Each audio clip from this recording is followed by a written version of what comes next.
Buenos días. Vamos a estar abriendo la escritura en el libro de Jueces, capítulo 13.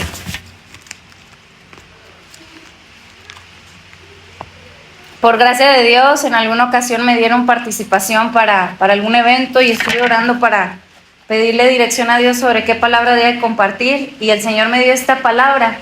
Pero el día de hoy Dios también me dijo que la compartiera a la iglesia. ¿Por qué? Porque simple y sencillamente, aunque hay instituciones de gobierno, hay ciertas jerarquías, Dios ha puesto la autoridades sobre nuestras vidas. En el día de hoy vivimos como si no hubiese o como si no hubiésemos tenido un rey, en este caso nuestro rey, que es nuestro Dios. Queremos a Jesús como nuestro Salvador, queremos los beneficios que nos trae el hecho de estar cerca de Cristo, pero muchas de las veces a la hora que el Señor se revela en nuestra vida, no solo como Salvador, sino como Señor, implica transicionar porque nos llama a vivir una vida en obediencia a Él. Y eso es algo que muchas de las veces no nos gusta. Y así estaba el tiempo en Jueces.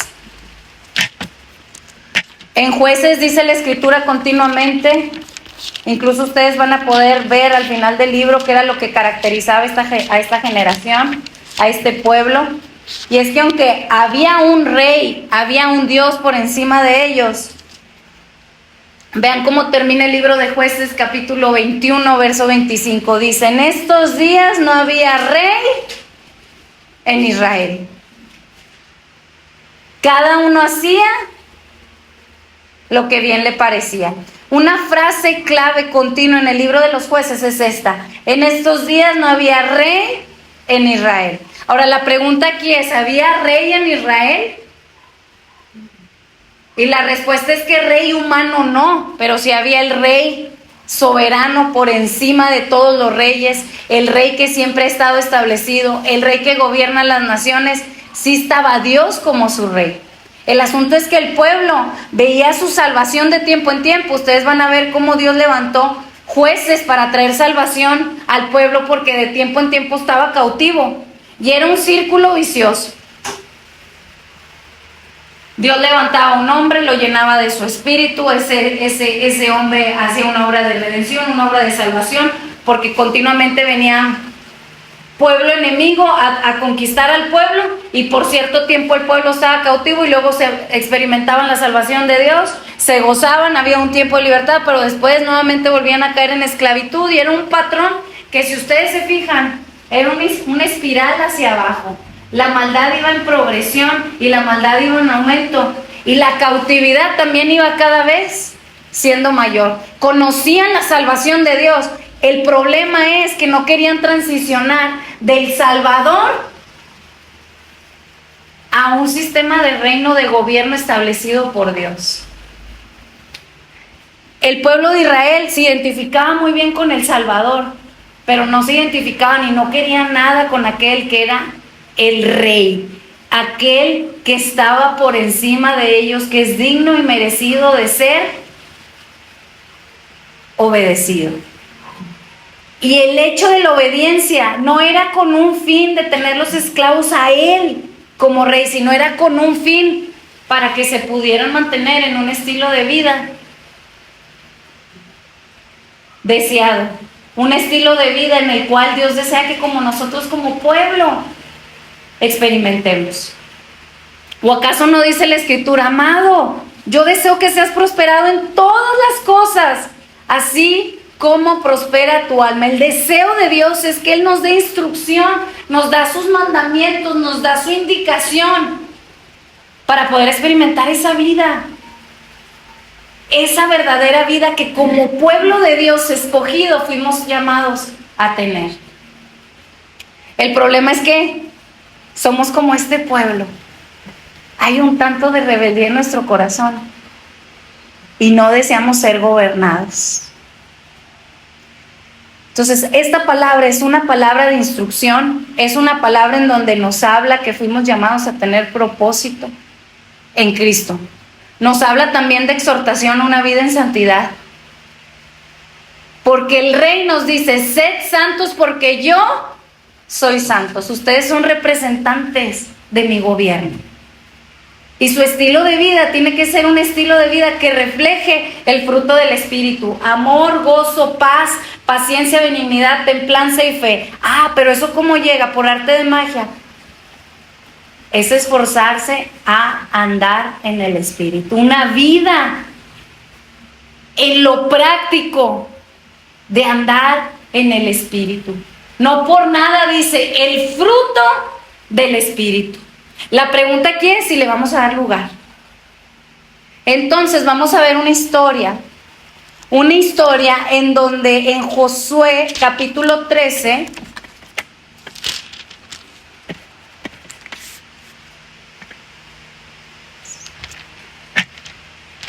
pues no, discúlpenme, déjenme se las digo.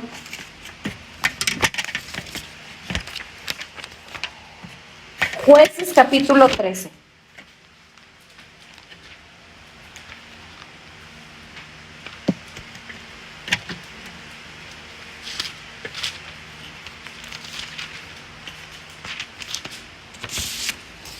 Esta historia vamos a ver desde el principio cómo era un pueblo que tristemente estaba cautivo.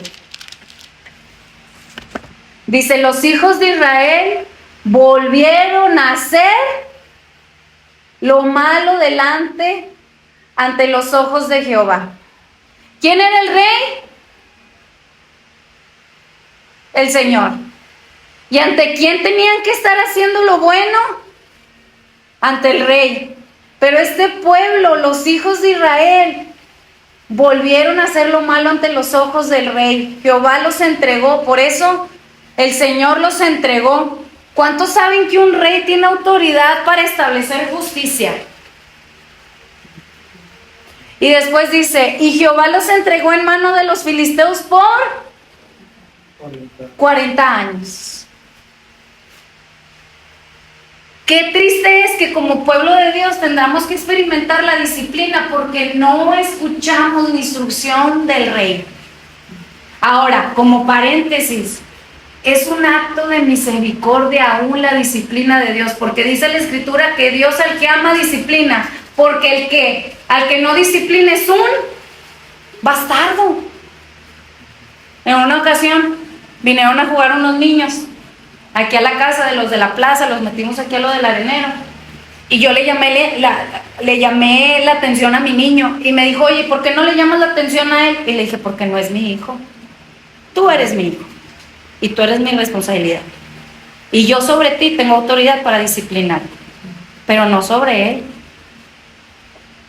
Tú como hijo tienes un papá, hay una autoridad sobre ti, y se le ha dado gobierno sobre ti, y ese gobierno sobre ti te va muchas de las veces a disciplinar, y es incómodo. ¿A quién le gusta que lo disciplinen? A nadie, pero es un acto de misericordia, porque yo veo que a mediano y largo plazo, si yo no hubiera disciplinado a mi niño, le va a terminar perjudicando.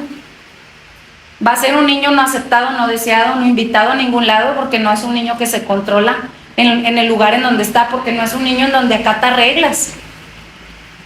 La disciplina no es con el fin de destruirlo, es con el fin de protegerlo a mediano y largo plazo, aunque en el momento no sea de satisfacción. Y es incómodo.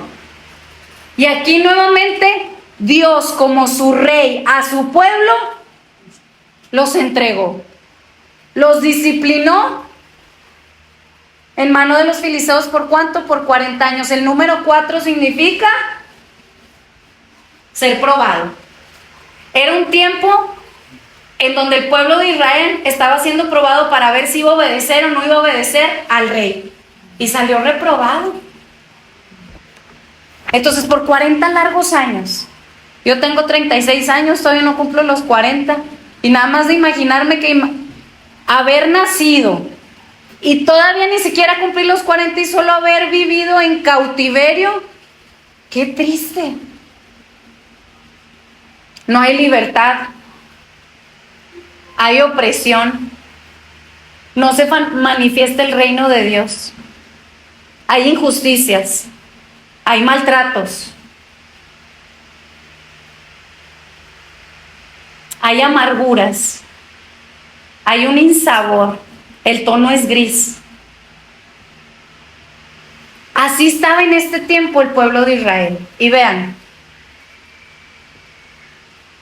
y había un hombre de Sora de la tribu de Dan, el cual se llamaba Manoa, y su mujer era estéril. Cuando no permitimos que Dios esté entronizado y tenga el trono de nuestro corazón, somos ingobernables, al punto que así como esta mujer que representa el estado espiritual del pueblo, no da fruto. Por eso el fruto del Espíritu no se manifestaba. Esta mujer era estéril y representaba la condición de esterilidad de todo el pueblo de Israel.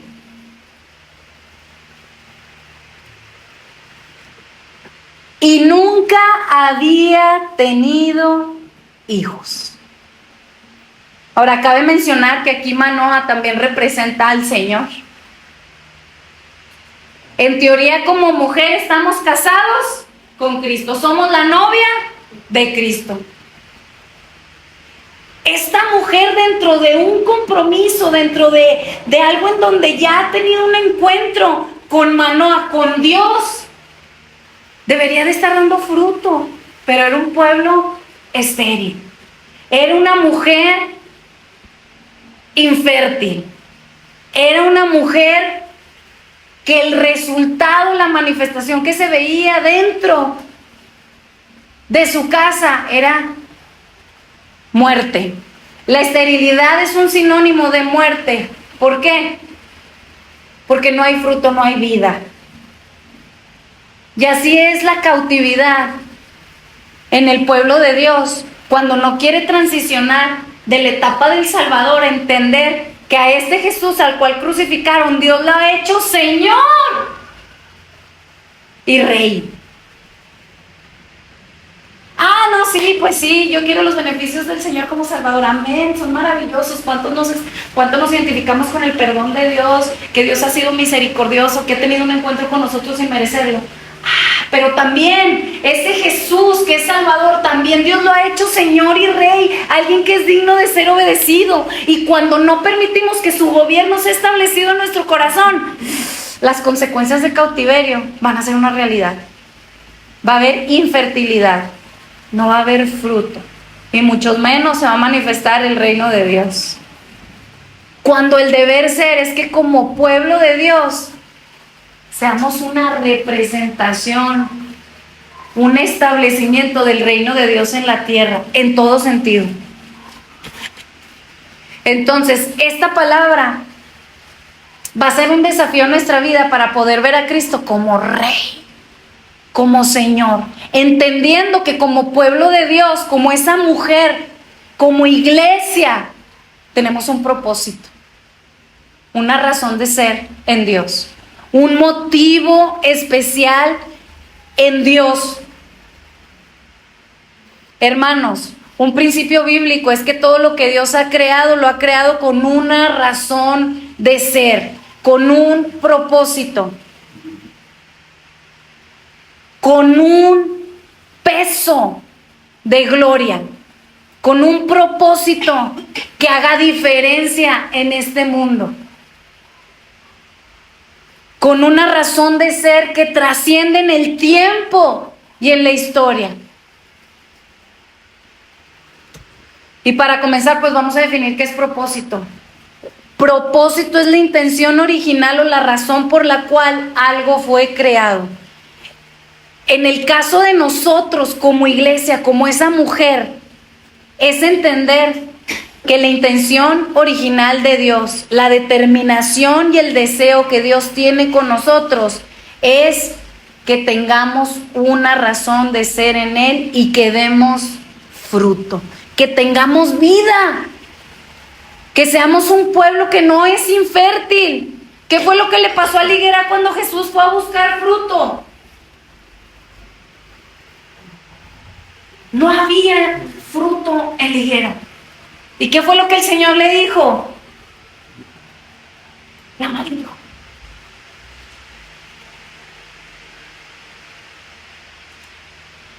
La higuera representa el pueblo de Israel.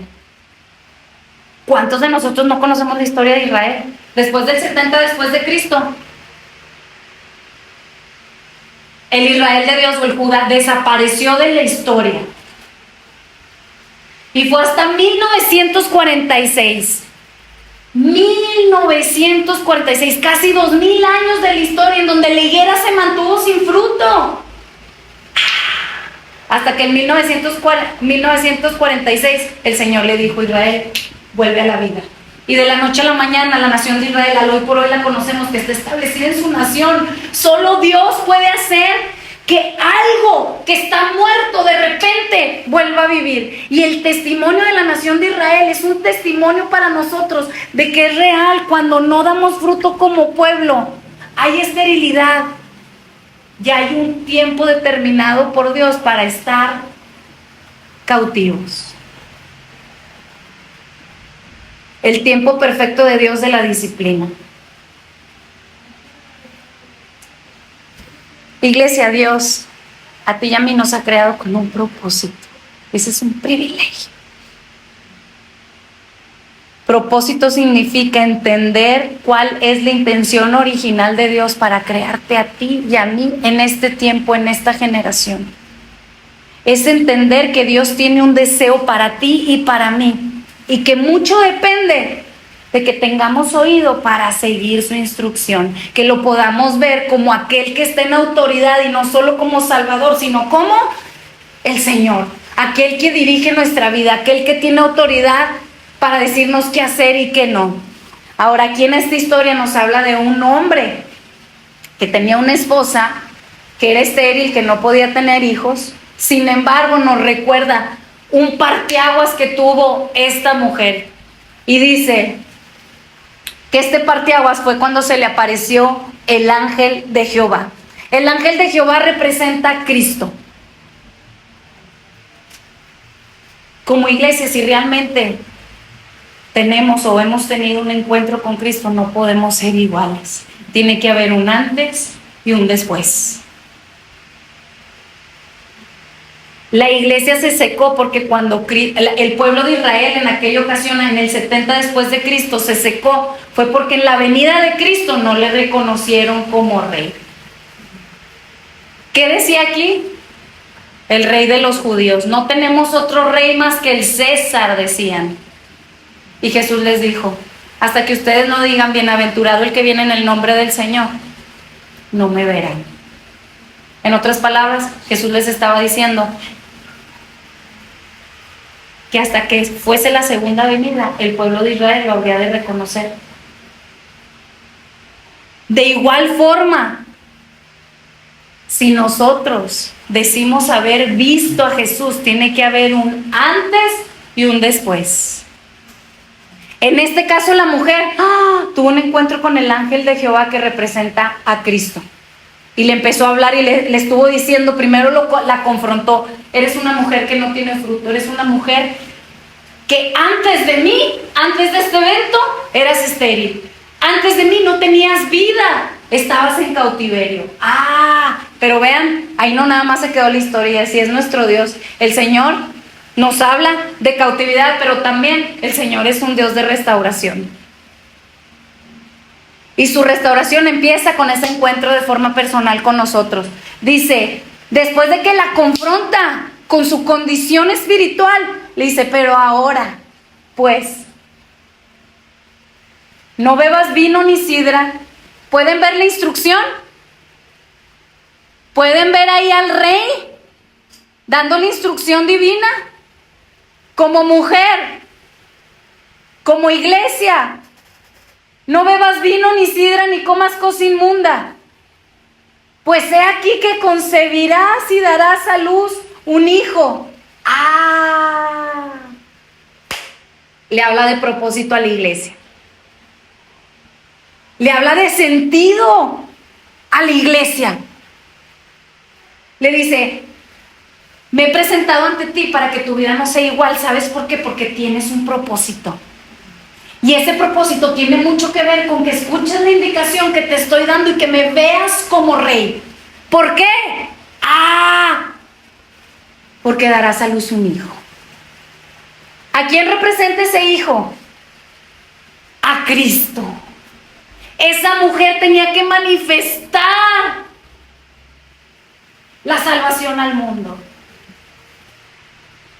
Entonces vemos aquí la condición, la confrontación. Vemos aquí también el encuentro, que así como nosotros, ¿cuánto nosotros podemos decir? El Señor me ha encontrado. Estaba en una condición así de muerte, en condenación. Pero de repente, abrió mis ojos para verlo. Y después me dio instrucción para que pueda tener vida. Y para que pueda dar vida. Para que pueda cumplir con el propósito. Para que pueda cumplir con ese deseo por el cual el Señor me creó. Para que pueda dar fruto. Así es nuestro Dios. Es maravilloso ver que como iglesia el Señor nos ha escogido. Y que la intención original de Dios para ti y para mí es que haya propósito divino en nuestra vida. Y ese propósito divino en nuestra vida tiene que ver con vida.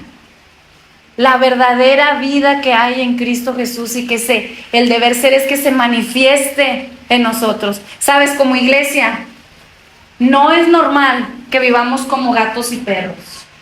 ¿O no dice la Escritura? Los frutos de la carne, ¿cuáles son? Enemistad, envidias, pleitos, gritería. También, claro, habla de muchos otros. Lujuria, amor al dinero. Pero también habla de los pecados de carácter. Falta de dominio propio.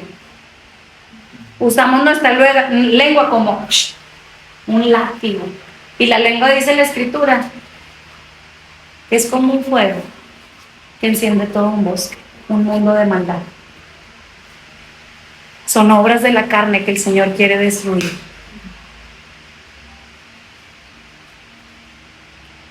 Y son manifestaciones que no estamos siendo gobernados por aquel que es el Rey. Y es un llamado: Señor, entrónate en mi corazón. En este tiempo he estado viviendo como si no hubiese rey en Israel. Dime cómo debo de vivir. Ahora, la Escritura dice que cada uno hacía lo que bien le parecía. Recuerden, ¿cuál era la frase clave de los jueces? Cada uno hacía lo que bien le parecía. En ese tiempo no había rey en Israel y cada uno hacía lo que bien le parecía. Incluso no dice mal le parecía, no. No, es que yo pienso que esto es bueno.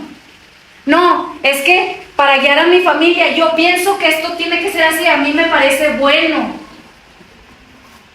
Dice en el Proverbios que en la escritura dice que hay camino al hombre que le parece recto y su fin es la muerte, es la destrucción. Por eso aquí es: Señor, hasta lo que creo que es bueno, reformatea mi mente para simple y sencillamente decir: tu palabra es la verdad. Y si esto que estoy pensando, aunque creo que es bueno, no me fío de mí misma. ¿Qué es lo que dices tú? Dime qué es lo que tengo que hacer. ¿Cuál es tu instrucción? ¿Cuál es tu dirección? Dime, háblame, Señor, porque tú eres mi rey. Yo no me gobierno sola. Los tragos amargos que en tiempo de la generación, de los tiempos de los jueces vivieron, fue porque hacían lo que bien les parecía. Ponían su propia opinión por encima de la opinión del Señor. Por eso la Escritura nos enseña: si hemos experimentado la salvación de Cristo, hemos visto al Salvador, que podamos considerar al Rey también para pedir dirección en cuanto a nuestra vida, porque nuestra vida fue diseñada con un propósito. Ahora, como paréntesis, tristemente, el pueblo de Dios vive mucho para sus propios propósitos personales.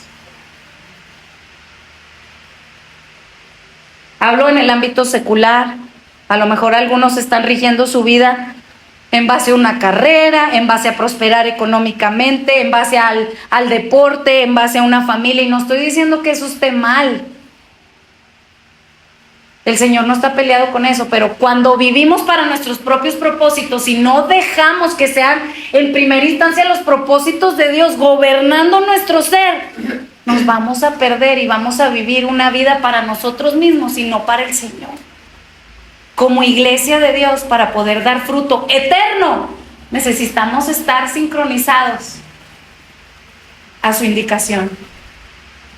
Antes de nuestros buenos propósitos, nuestras buenas intenciones, nuestros buenos deseos. Acuérdense del pensamiento, acuérdense de lo que está escrito. Nuestros pensamientos no son los pensamientos de Dios, y nuestros caminos no son nuestros caminos. El Señor sabe. Mire, una simple dirección, una simple decisión nos puede llevar a una dirección que en su momento creemos que no nos va a llevar por mal camino, y de repente ese pequeño paso va a ser la causa para en algún momento, cuando fuimos llamados a llegar a un punto y tomo una decisión pensando que pues no es malo, va a ser una dirección que en vez de ir hacia camino recto nos va a llevar y va a ser la causa de la caída.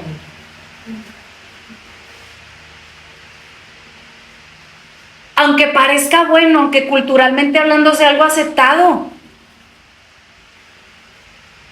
a lo menos bueno, como familia, yo temo a Dios hasta para tomar decisiones de: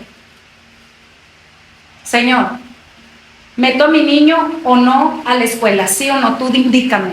Porque culturalmente hablando hay un cierto empuje. La psicología te dice que sí. Pero somos una familia diferente.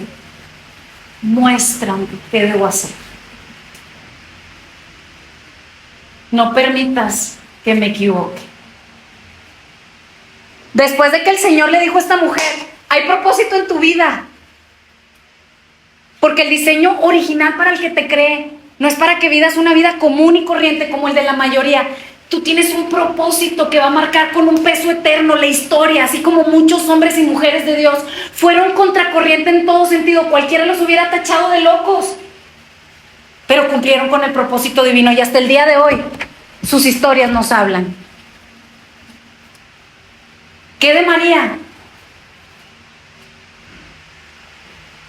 Una mujer que en su momento iba a ser apedreada si decidía ir por el propósito de Dios. Una mujer que estuvo dispuesta a dejar sus propósitos personales de: estoy en una relación de noviazgo. Lo que implica que este niño nazca, Cristo, va a implicar quizás romper con mis relaciones personales más cercanas, con la relación de amor más grande. Incluso mi vida corre riesgo porque voy a ser apedreada, voy a ser catalogada como una mujer que tuvo relaciones sexuales fuera del matrimonio, algo que es penado con la muerte. Pero esta mujer entendió: si el Señor me está llamando a esto, y es el propósito de Dios para que el hijo nazca, hágase tu voluntad, Señor. Pues pongo mis propios propósitos para que sea tu propósito, y estoy dispuesta a pagar el riesgo. Porque hasta el día de hoy María es un impacto, porque fue una mujer que vivió en los propósitos divinos. Y así muchas mujeres en la Escritura como iglesia, que representan la iglesia, que fueron obedientes a Dios, que estuvieron dispuestas a pagar el precio. Porque como lo sabemos, en términos de salvación, el perdón lo tenemos, la reconciliación con Cristo la tenemos, pero ser sus discípulos es estar dispuestos a morir a nosotros mismos para que Él sea y no nosotros. Pablo dijo: mas ya no vivo yo, mas Cristo vive en mí. Eso implica estoy dispuesto a sacrificarme por el Señor. Estoy dispuesto a sacrificar mis propios pensamientos, mis propias creencias, mi propio andar, mis propios sueños. Que sean tus sueños, Señor, y no los míos. Que sea tu deseo y no el mío. Que sea tu voluntad y no los míos. María tuvo que sacrificar el deseo de en algún momento estar casada. ¿Quién iba a querer una mujer con un hijo? El hecho de haber tenido a estar dispuesta a decir sí, que sea Cristo que nazca en mí, era saber que iba a ser una mujer toda su vida difamada, una mujer mal vista, una mujer que iba a ser desechada, que quizás no iba a tener posibilidades de poder hacer un matrimonio. Hablando en lo natural, Ay, pero el Señor es tan fiel cuando somos y decimos sí a tu propósito, sí a tu voluntad, sí a tu deseo, sí a tu intención original por la cual me creaste. El Señor acomoda todas las cosas y es un camino hacia arriba, es un camino bueno, es un camino mejor, es esa vida buena y agradable y perfecta, es esa vida en donde el Señor realmente nos prospera en todo sentido. Y así como María, muchas mujeres marcaron historia y hasta el día de hoy se habla de ella. ¿Por qué? Porque cumplieron con el propósito divino personalmente sobre sus vidas. Hermanos, yo sé que somos unos cuantos aquí, pero fíjense, yo sé que los mensajes más importantes se compartieron con un puñado, eran menos de 12, eran 12. A veces 11 cuando Judas ya no estaba. El Señor tiene un propósito para tu vida como iglesia. Y es un propósito más grande que el que imaginamos, aunque humanamente hablando sea un ministerio sin éxito, sea que no hay mucha gente, sea no un ministerio popular, no. Hablo de ministerio al que te llame, porque ese es un llamado, es vocación. De forma personal el Señor te va a llamar a hacer algo en Él. Y es un ministerio que el Señor va a llevarte y te está llevando. Y solo vengo aquí a recordarte que como iglesia eres bendecida porque a Él soberanamente le plació hacerte con un propósito, con una razón de ser. Te creó tal como tú eres, con las capacidades y defectos que tienes al hoy por hoy, pero puedes en Cristo cumplir con el deseo de Dios, con la intención que Dios tuvo para contigo. Cuando Dios sopló de vida y te trajo a la existencia en este mundo. Vean cómo dice la Escritura.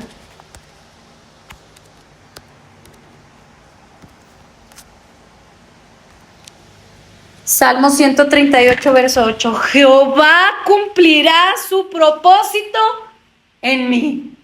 ¿Puede decirlo? ¿Puede creerlo? ¿Puede leerlo para usted mismo? Jehová cumplirá su propósito en mí. A ver, dígalo con convicción. Jehová cumplirá su propósito en mí. Tu misericordia, oh Jehová, es para siempre. No desamparas la obra de tus manos. Cumplir con el propósito de Dios implica mucho esfuerzo, implica mucho sacrificio, es una vida consagrada a Él. Y va a implicar pagar un precio.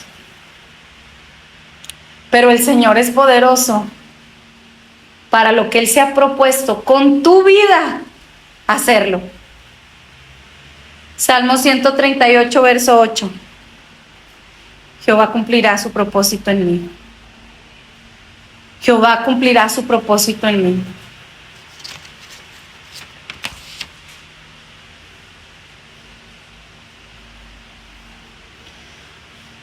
El propósito que Dios tiene para ti y lo que Dios te quiere hablar hoy es que eres un escogido de Dios y que tienes un propósito con peso eterno, en donde realmente hay un fruto y donde realmente hay vida. Una iglesia que sin darse cuenta solo está viviendo para cumplir con sus propios propósitos personales, se encontrará en un estilo de vida en donde continuamente estará agregando metas a cumplir personales que muchas de las veces no están alineadas del todo al propósito de Dios. Si quiero terminar una carrera. No estoy diciendo, como vuelvo a decir, no tengo nada con terminar una carrera, son solo ejemplos. Quiero terminar una carrera, pum, acaban la carrera y luego vacíos. Y luego, ¿ahora qué hago? Quiero familia. Van sobre ese propósito. Se apresuran para tener ese propósito, no consideran a Dios, terminan en una relación y a la larga termina siendo una relación sin fruto. Quiero hijos. Una iglesia, una mujer que no alcanza a entender que tiene propósito divino, va a estar viviendo para su propio propósito y va a estar entrando en un patrón, así como el que entró el libro de Jueces, haciendo lo que bien les parecía, y cada vez iban más en picada. Y en su casa lean el libro de Jueces. Es terrible cómo termina el libro, pero nos muestra ese patrón destructivo de estar viviendo para nosotros mismos y no para el Señor. Se van a topar con la decepción de terminar totalmente decepcionados, con vacío, sin satisfacción, porque se van a encontrar en la carrera de estar cumpliendo metas personales, pensando o engañándonos a nosotros mismos de que estamos cumpliendo con un propósito, no sabiendo realmente, Señor, ¿cuál es el propósito que tú has destinado para mí de forma personal? Y nos estaremos dando de topes en la pared sobre una dirección. ¿Alguna vez se ha sentido perdido que pone el GPS y el GPS lo manda a una dirección en donde es un callejón sin salida? Y luego no, la redirección. Y nuevamente, pum, te manda a una dirección equivocada. Y luego nuevamente la redirección. Y te manda a otra dirección equivocada. Es frustrante, es tiempo perdido. Me pasó en una ocasión, yo pensaba que iba a ir a un evento y resultó que ese evento era para otro día. Perdí tiempo, me irrité. Y se dice sencillo y hasta con gracia en lo cotidiano, pero a la hora de estar tomando decisiones en la vida, la caída no nos da ni causa ni de gracia, porque implica dolores en el alma, desilusiones, implica muerte, implica mucha tristeza, implica preocupaciones, implica una ausencia del reino de Dios en nuestra vida. O sea, no experimentamos el amor, no experimentamos el gozo, no experimentamos la paz, no experimentamos dominio propio, la templanza. Es un camino sin fe. Es horrible.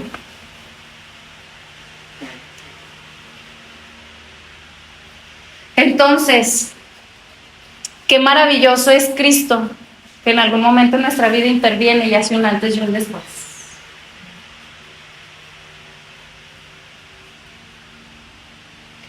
Cuando como iglesia nos aferramos al propósito de Dios, no colocando la mirada en nuestros propios deseos, en nuestra propia voluntad, en nuestras propias creencias, en nuestro propio entendimiento, sino decidimos ciegamente confiar en Dios, en su voluntad, en su enseñanza, en su instrucción, es cuando hay verdadera satisfacción, porque sabemos que estamos en el camino en el que debemos estar.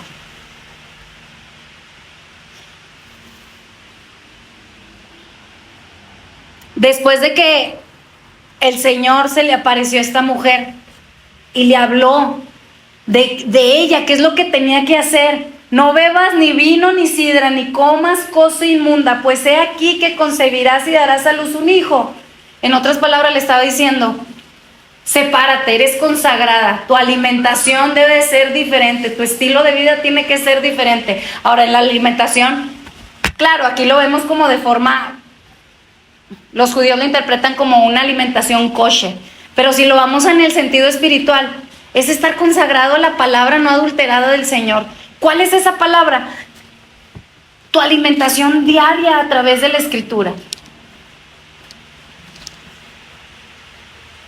¿Cómo nos consagramos como pueblo de Dios? Sabiendo que la instrucción de Dios para poder llegar a la dirección que Él tiene preparado, en donde nos ha llamado a estar, es esta palabra. Es esto. Lo que me dijo el pastor, lo que me habla el Señor de su propia boca.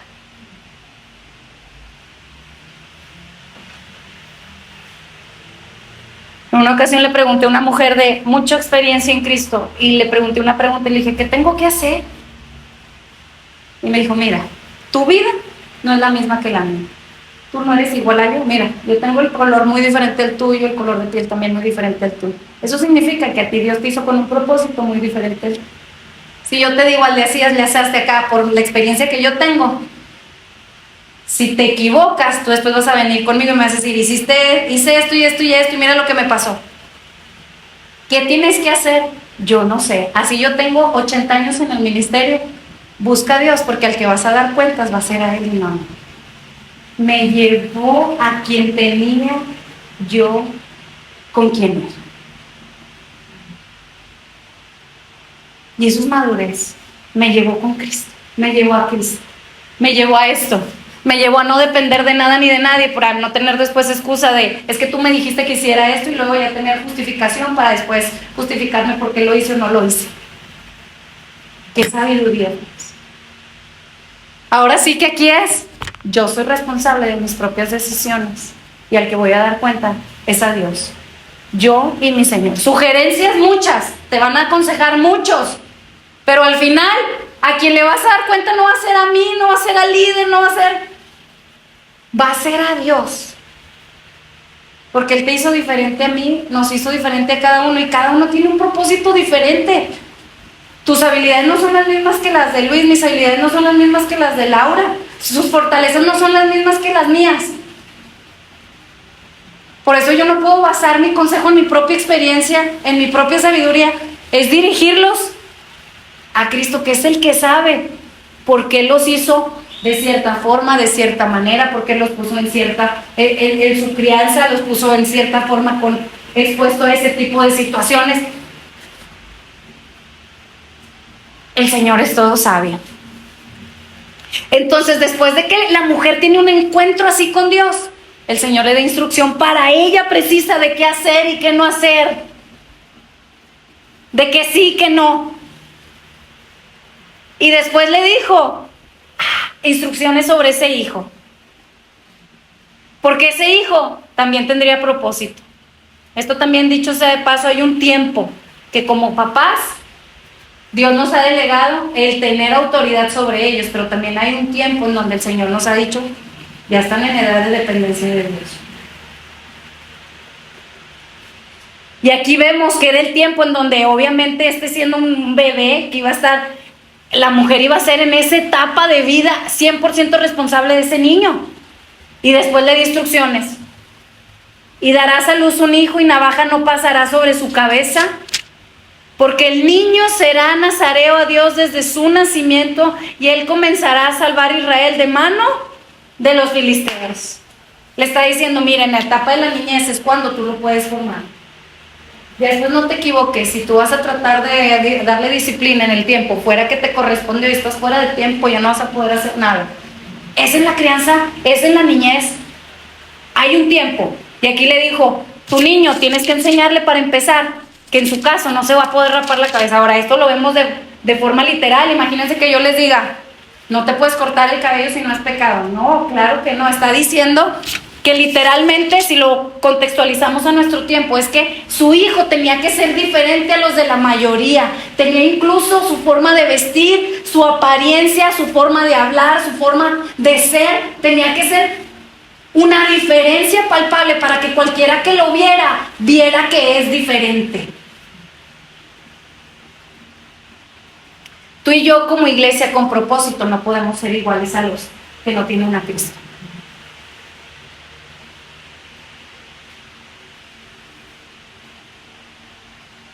En nada.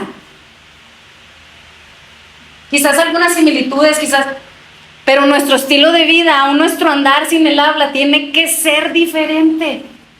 Somos selectivos también, no hacemos excepción de personas, pero a lo menos en las amistades que escogemos somos selectivos para ver si es alguien que me edifica o no, para ver si es alguien que me da crecimiento o no.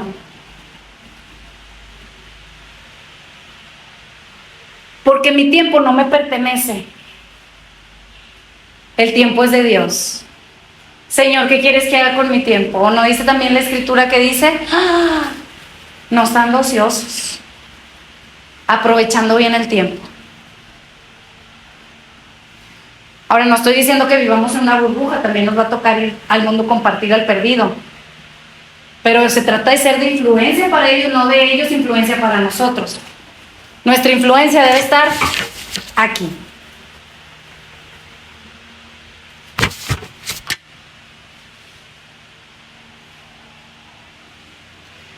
el hijo que habría de manifestarse en ella iba a ser de impacto a tal punto que iba a salvar a todo un pueblo de los filisteos. ¿Saben el original qué significa filisteo? Invasor. Alguien que usurpa. Alguien que quiere entrar a la tierra. Ellos se supone que ya estaban en la tierra prometida. Estaban con Cristo y una relación con Cristo. ¿Y sabe qué quiere hacer el espíritu de Filistea o filisteo? Robarnos de esa posesión que es disfrutar de esa vida, de esa tierra que hay en Cristo, en esa relación, en esa comunión con Cristo. Hermanos, yo sé que aquí literalmente estaban en guerra, estaban siendo cautivos y estaba la tierra siendo comprometida porque la estaban invadiendo y estaban en lucha. Pero de igual forma, como iglesia de Dios estamos en una lucha. ¿O no dice que está el león rugiente buscando a quién devorar?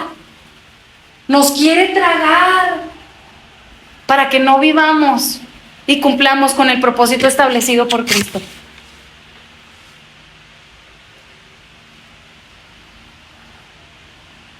En otras palabras les estaba diciendo, gloria a Dios porque has experimentado la salvación y has visto el Salvador, pero también hay un parteaguas en tu vida en donde ves al Rey que te da instrucción para hacerte, guiarte, llevarte a donde tienes que ir para que des fruto y que nadie pueda conquistar la tierra a la que fuiste llamada a conquistar.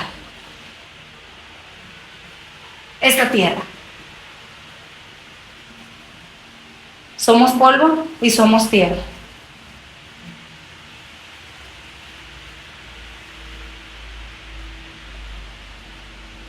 A veces damos lugar mucho al diablo en esa tierra.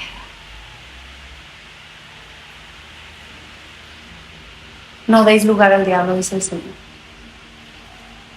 Enojaos, mas no pequéis. No des lugar. Un espíritu de Filistea tratando de robar lo que Dios ya nos ha entregado. Y que está sostenido y fundamentado en una relación personal con Cristo. ¿Me ayudas con la guitarra, Luis?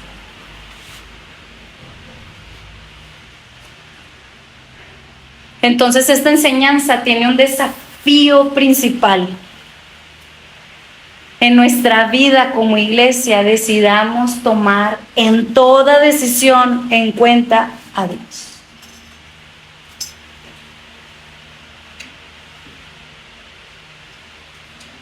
Tomemos en cuenta a Dios para poder cumplir con el propósito de forma particular que cada uno tiene como miembros en particulares que somos de su iglesia.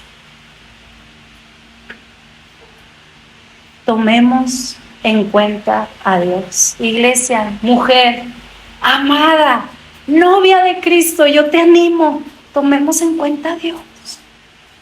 Nos conviene. Seamos de aquel pueblo que vive consagrado a Dios. Señor, ¿qué debo de hacer? Fíjense, después de que se le apareció el ángel, le dio instrucción de qué hacer con su vida y después le dijo qué hacer con el niño en la etapa en donde se lo tenía que enseñar. Después dice que vino y se lo contó a su marido, y un varón de Dios vino a mí, cuyo aspecto era como el aspecto de un ángel de Dios, temible en gran manera. Y no le pregunté ni de dónde ni quién era, ni tampoco él me dijo su nombre, y me dijo, he aquí que tú concebirás y darás a luz un hijo. En otras palabras, esta mujer dijo, soy una mujer de propósito, el Señor me ha dado propósito, voy a concebir, voy a dar fruto, voy a dar vida. Ya no lo podía ni callar. Verso 8. Entonces oró Manoah a Jehová y dijo, Señor mío, yo te ruego que aquel varón de Dios que enviaste vuelva ahora a venir a nosotros. Hermanos, tenemos el privilegio de que tenemos un Dios vivo que no nada más se fue y nos dejó desconsolados.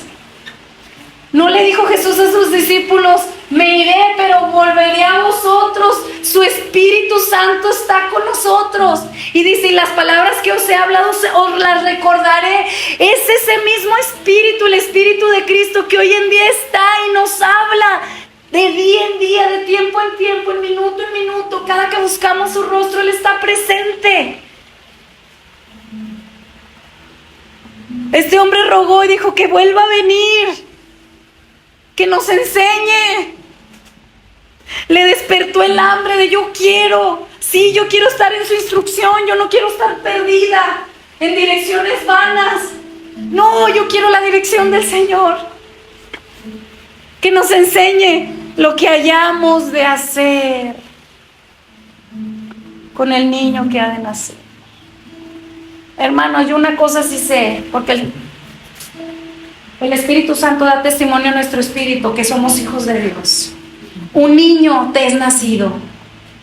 Yo sé que ese niño ha nacido en tu corazón, que es Cristo. Y aquí tienes que ir como lo hizo este hombre, a decirle: Señor, dime, ¿qué he de hacer con Cristo? ¿Qué he de hacer contigo? Lo que tú me has dado, ¿qué he de hacer? Guíame. Te necesito, dame dirección. ¿A dónde tengo que ir? ¿Qué tengo que hablar? ¿Qué cosas tengo que dejar de hacer? ¿Qué tengo que hacer? Guíame, enséñame.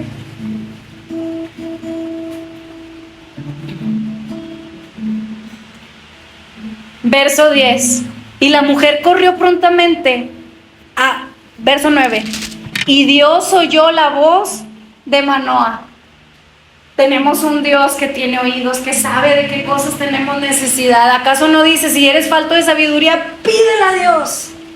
Santiago, tenemos un Dios que nos oye, que nos anima a ir a Él. Y vean la misericordia de Dios.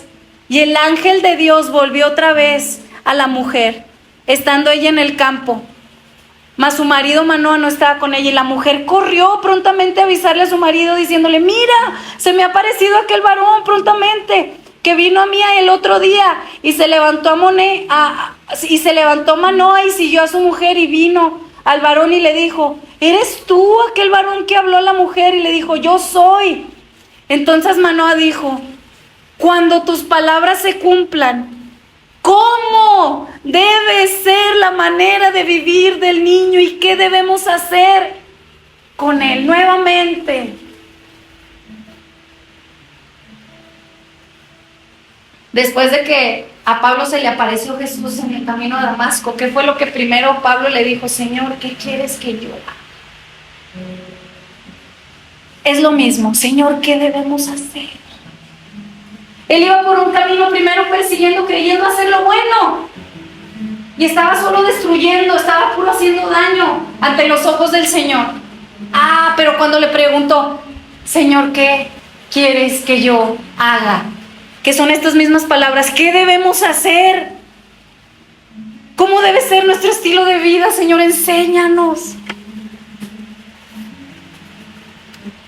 Verso 13. Y el ángel de Jehová respondió: ¿acaso el Señor no tiene boca para hablar? El Señor nos va a responder. En aquella ocasión utilicé un ejemplo cuando me tocó compartir este mensaje. El GPS divino. ¿Qué es el GPS divino? Es una herramienta que usamos para poder llegar a una dirección. El GPS divino es la oración. ¿Qué debo hacer? Y usted se pone en el GPS divino, ahí le pone mi ubicación y el lugar a donde voy, el propósito de Dios para mi vida. Y Dios Padre, usted le va a dar clic ahí: Señor, ¿qué quieres que llegue? Y Dios Padre te va a enviar a un punto, y ese punto es Cristo. No te va a enviar a otro punto, no te va a enviar a otra dirección, porque Jesucristo mismo dijo: yo soy el camino. No sabes qué camino tomar, no sabes hacia dónde dirigirte, no sabes cómo llegar al propósito que yo diseñé para ti.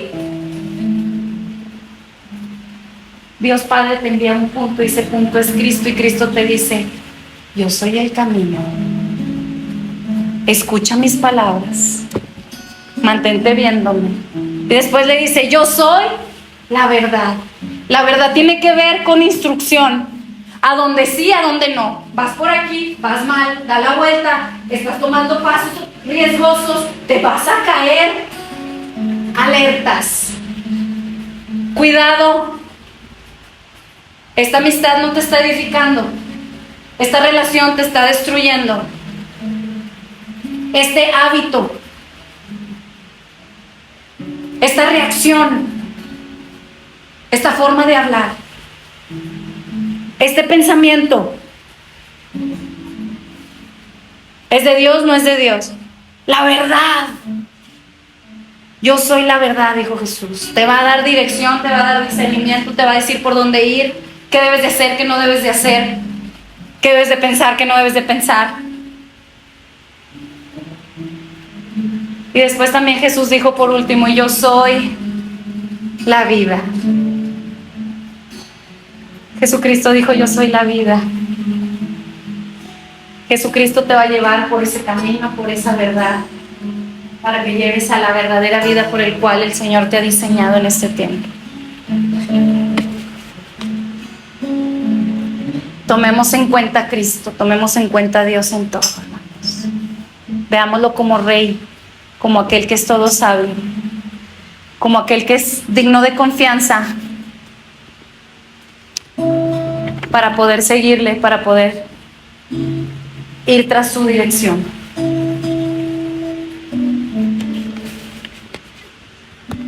Cierro.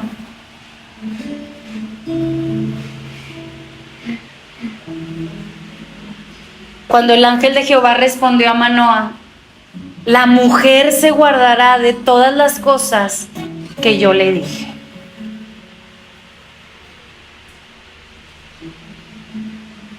En otras palabras, como mujer que somos, si decimos que amamos al Señor, vamos a obedecer sus mandamientos, vamos a obedecer su instrucción. Parezca o no buena a nuestros ojos, parezca o no buena nuestro propósito a nuestros ojos naturales, Él es todo sabio.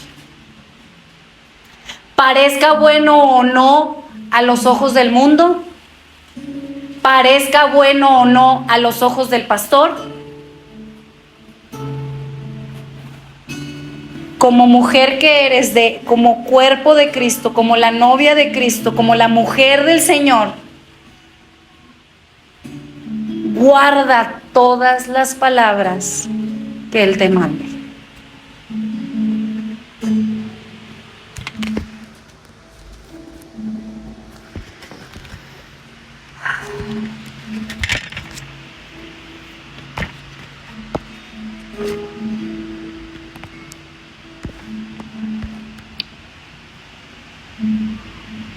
El Señor hoy te dice de forma personal, todos los llamados de mi nombre, todos los escogidos de mi nombre, para gloria mía, los he creado, los formé y los hice.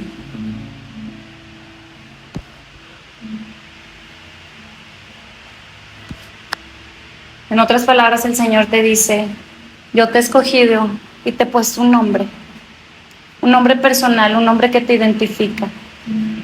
Yo te he llamado, yo te conozco por nombre y te he llamado con un propósito, y ese propósito es que des tu vida de gloria a mí. Tu vida me pertenece.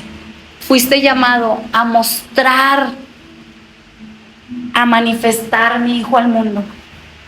Para la gloria mía te he creado, para la gloria mía te formé y para gloria mía yo te hice. Iglesia, somos un pueblo bienaventurado porque el Señor te ha escogido y me ha escogido. Y el mayor privilegio que tenemos es que su presencia de continuo se va a estar manifestando en nuestra vida para darnos dirección. Jehová cumplirá el propósito en ti. Jehová cumplirá el propósito en ti. Independientemente de las circunstancias que te toque vivir, la cruz que te toque llevar, el camino por el cual tengas que atravesar, Él va a ir delante tuyo. Puestos los ojos en Jesús, porque Él es el camino, Él es la verdad y Él es la vida. Señor, gracias. Gracias, Señor, porque aunque tenemos poca fuerza, porque somos tan débiles y aunque somos tan imperfectos, te plació escogernos.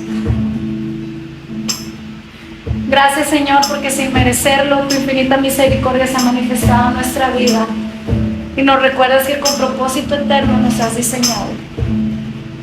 También gracias porque nos recuerdas que tú has creado para nosotros un estilo de vida muy diferente al de la mayoría. Señor, perdona, Señor, nuestra iniquidad y las veces que nos hemos desviado del camino. Señor, purifícanos hoy. Apártanos para ti. El Espíritu Santo se ha derramado en nosotros para vivir una vida en amor, en poder y en dominio propio. Señor, gracias porque no nos has dado un espíritu de cobardía. Hoy, Señor, nos presentamos delante de ti, Señor, y si decimos, envíanos a nosotros, Señor, independientemente del precio que tengamos que pagar. Lo hablo por mí, Señor. Tú conoces cada corazón. Y aun si es necesario tu disciplina, Señor, la recibo porque sé que es trato de hijo.